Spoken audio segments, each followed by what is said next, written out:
السلام عليكم ورحمة الله تعالى وبركاته. الاختلاف لا يفسد للود قضية. المغرب مغربنا والمنتخب منتخبنا، معه في السراء والضراء.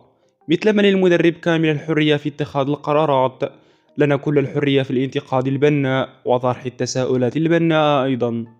إحصائية بعض اللاعبين لا تخول لهم التواجد إن كان مبدأ الجاهزية هو المعيار، والبعض الآخر لا يحتاج أي إحصائية أو أن ندخله في قائمة الإحصائيات لنقول عنه أنه يستحق أن يتواجد مع المنتخب.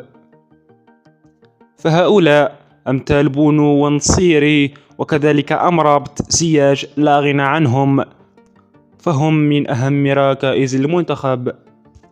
معطيات جديدة بانت بعدما أعلن وليد الركراكي عن قائمة المنتخب لهذا اليوم المكونة من 26 لاعبا.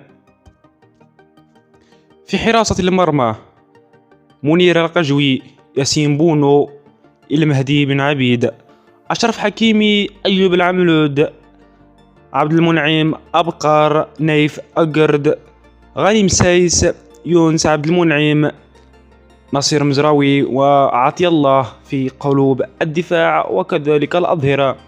في خط الوسط: أملاح، الصباري، ريتشارلسون، أمير، أسامة العزوزي، وسفيان أمرابط، كذلك أوناحي، وكذلك بلال الخنوس، حكيم زياش، أمين عدلي، أيوب الكعبي، يوسف النصيري، طارق السودالي، إبراهيم صلاح، أمين حارث، عبد الصمد الزوزولي. في خط الهجوم: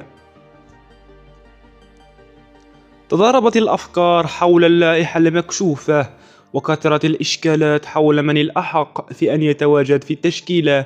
لما لم يتواجد حمد الله؟ لما لم يتواجد باتنه؟ على الأرجح غياب حمد الله بسبب أن تسودالي متفوق عليه، وكذلك نصيري لما قدمه من مستوى رائع مع أنديتهم، علما أنهم يلعبون في نوادي أوروبية على عكس حمد الله الذي يلعب في نادي من آسيا. لكن هذا لن ينقص من قيمة الدوري السعودي، فقد أصبح من الدوريات الكبرى. أم أن غيابه بسبب مشاكل داخلية تعرف في قادم الأيام؟ إذن لما غاب رحيم مجددا؟ أو بالأحرى لما استمرار غياب الرحيم مع الأداء الممتاز الذي يقدمه؟ إذن ما الجديد في القضية؟ مع كل قائمة تنشر تتكاثر التساؤلات بحقكم.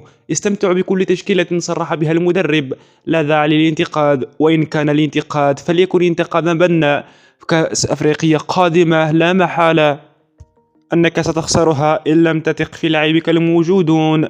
لاعبنا مستعدون، دعهم وشأنهم ليتباروا بكل جدية في كأس أفريقيا القادمة في الكوت ديفوار.